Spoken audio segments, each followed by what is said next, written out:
Hey, how you doing, everybody? Welcome back to Big Frog's 4x4. Today, we're doing front brakes on a 2015 Chevy Silverado.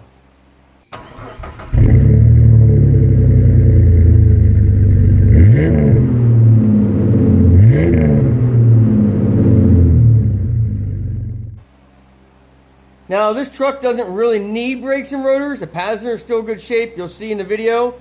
But the driver is upgrading to a larger tire and wheel package, planning on putting a lift kit on this truck, and he wants better brakes. So he's going with the drilled and slotted and a good quality ceramic pad, and that's why we're putting brakes on it. You want to start off by removing your 19mm caliper bolts. Then you want to remove your 18mm caliper mounting bolts.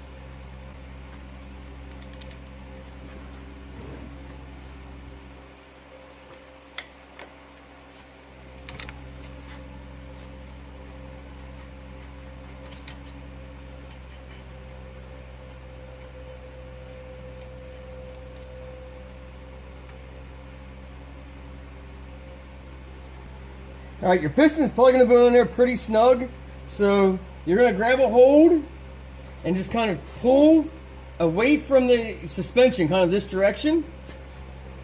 And you want to compress those calipers, the pistons in the caliper, and that'll help loosen the caliper up.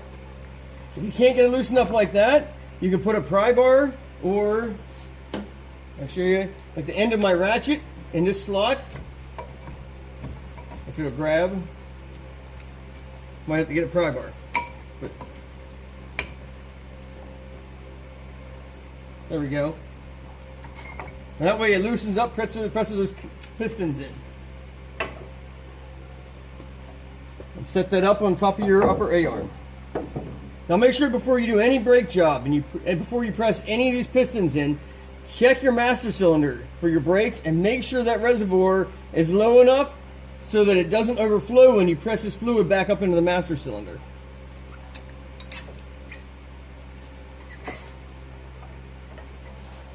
Like I said, still not too bad a shape. Could have kept going, but he's upgrading. Alright, I come in with your 18mm.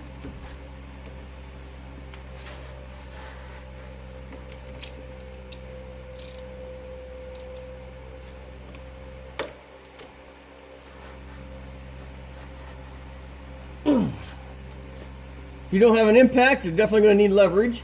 I have an impact, but I'm trying to show you that it can be done with hand tools. It's moving, but it's tight.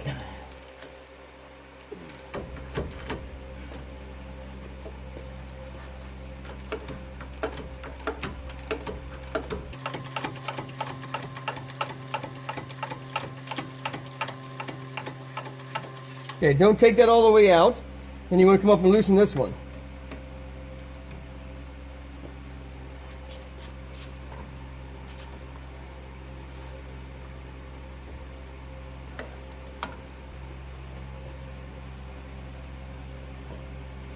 Set that aside and we'll come back to it. Out here in the rotor, there is a single T30 Torx bit holding the rotor on.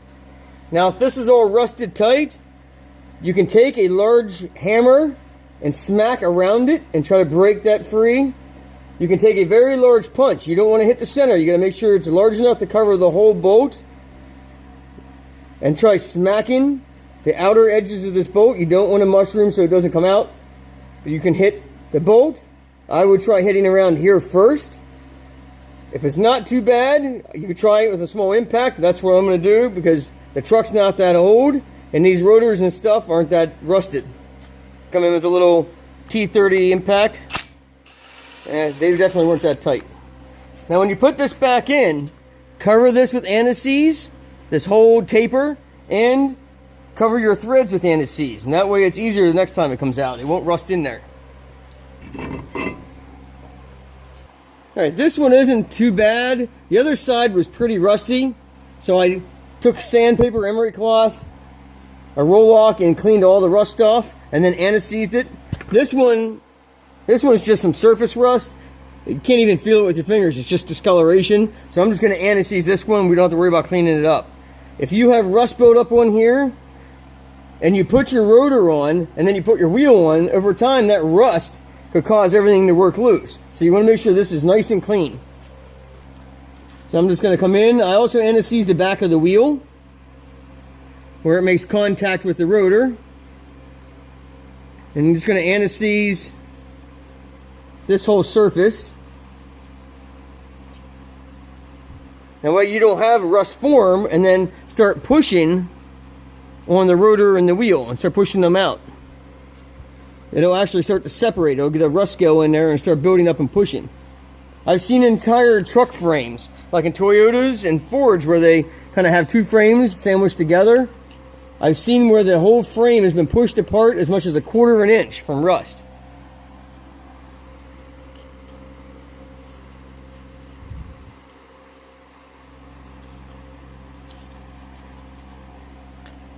And we'll cover where the rotor and the wheel hit on the hub here. We'll just make sure that's all nicely coated. What I like to do, so I'm not bending over, to clean the rotor, I spray it down with some brake clean. I put it on backwards and spray the inside first, and then wipe the rotor down. Use a non-oily towel. Don't use a shop rag that goes through one of those recycling, because the shop rags are soaked in oil. You never get them all off. If you take one of those shop rags and like smear it on, wipe it on a mirror, you'll see an oily smear. You don't want that oil on your rotor, so use a clean, dry towel. Now when you put this back on, you got to make sure that your thread hole lines up with your taper for your bolt. Make sure they all line up.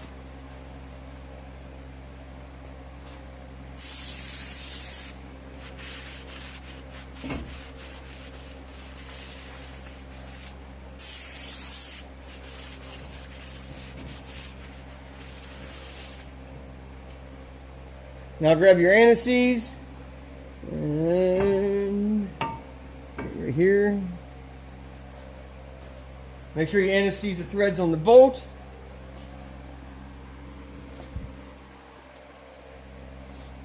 Trying to work around the camera. And it doesn't have to be overly tight, just run it in snug.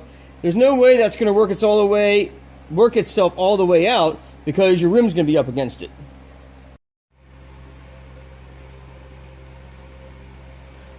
Alright, you want to clean up your caliper bracket.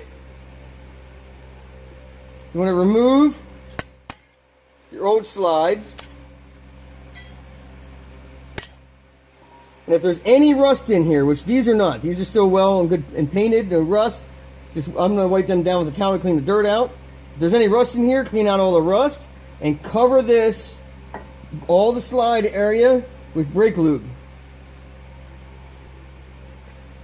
Now with your spring clips, make sure they are centered. Flip this around. This metal spring, make sure that it's centered on there, and they just kind of snap into place.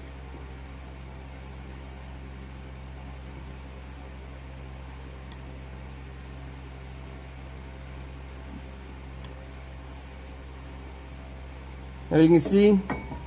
And then you want to come in here and lube up these slides as well. Make sure that you pull your pins out, which you hold the boot back and pull that pin out, and make sure you put fresh lube on both your slide pins.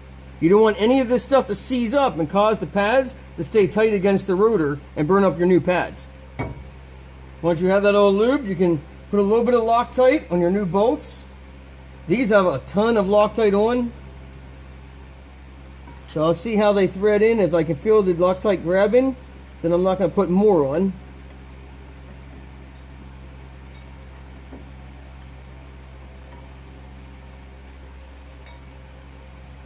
Remember, if you get any of this brake lube on the rotor, make sure you clean it off with brake clean and a clean towel.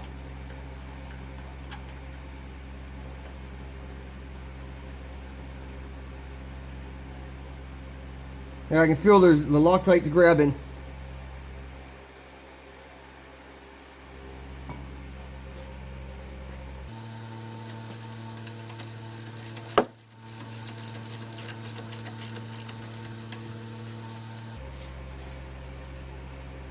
And if you're doing this by hand, make sure that these are tight. You don't want them to vibrate loose. Now, I'm not saying put a pipe wrench on them. I'm not saying put a cheater pipe on the ratchet. But just make sure they're tight. I'm sure there's a torque spec on them. And if you want, you can look that up online and find it. Now with your pads, they are different. You have an inner and an outer. You can sometimes match up your pads with the old ones that came off, but don't assume that someone before you put them on correctly. The wheel was spinning this direction as you're driving forward and braking most of the time.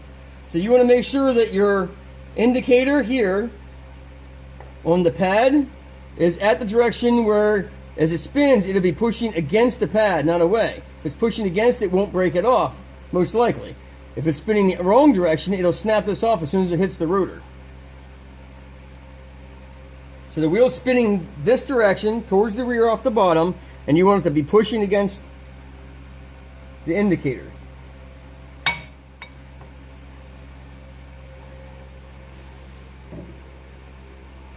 Missed a little bit of lube here. Had a little dry spot I missed.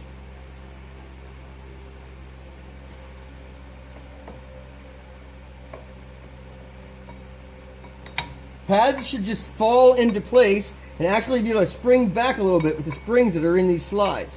If it doesn't, they're too tight and you're going to have to do some cleaning of either rust or something that's in your mounts to make sure your pads fit correctly.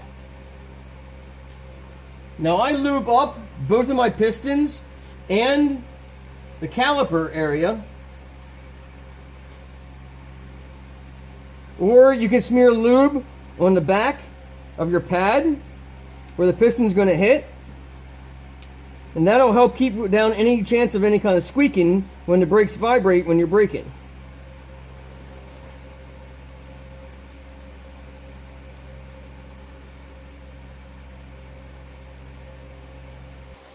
Now to compress the caliper, if you don't have a compression tool, you can take one of your old pads, set it in place, grab yourself a C-clamp, make sure it's a big enough one, put it against the pad if it's dual piston. Now this is a 4-piston caliper. If you're working on anything with 4 pistons, this is not going to work.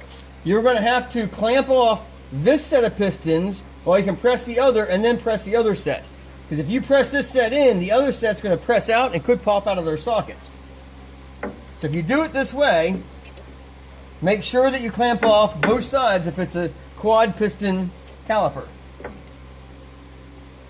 And this should press in fairly easy, just easily turn by hand. If it doesn't, then you probably have a bad caliper and you'll want to return it. Or you're not going to want to return it, you're going to want to get a new one and get a new one installed and bleed the brakes. If this one's pressing in really well. This truck only has 74,000 miles on.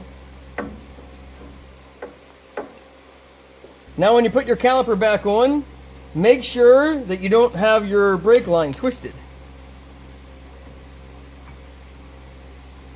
You want to press in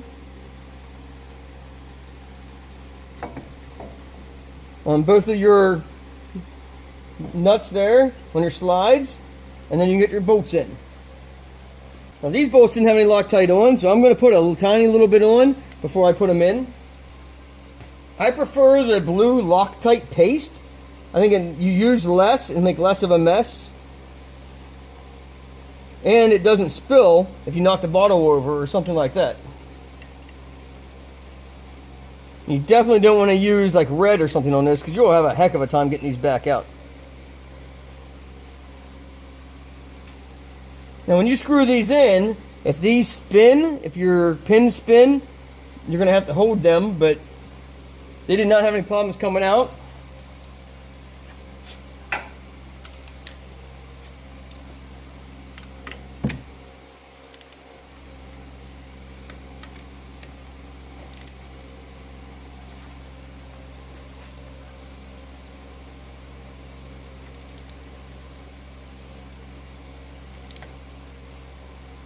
These don't have to be quite as tight as the other ones, as caliper mounts, but they still need to be snug. You don't want to strip them out. And that's all there really is to it, to doing your brakes on a 2015 Chevy Silverado. Alright, once you have your caliper in place, make sure you tighten all your bolts down. Lubricate either the back of the pad or the back of the caliper where it meets the pad and on the pistons, so that it helps keep down noise and vibration, any kind of squeaking in the future. Put your wheel back on, torque your lug nuts in a cross pattern, and that's about it. Thanks for watching Big Frog's 4x4. Don't forget to like, subscribe, hit that bell if you want notified as every video as it comes out, and as always, God bless.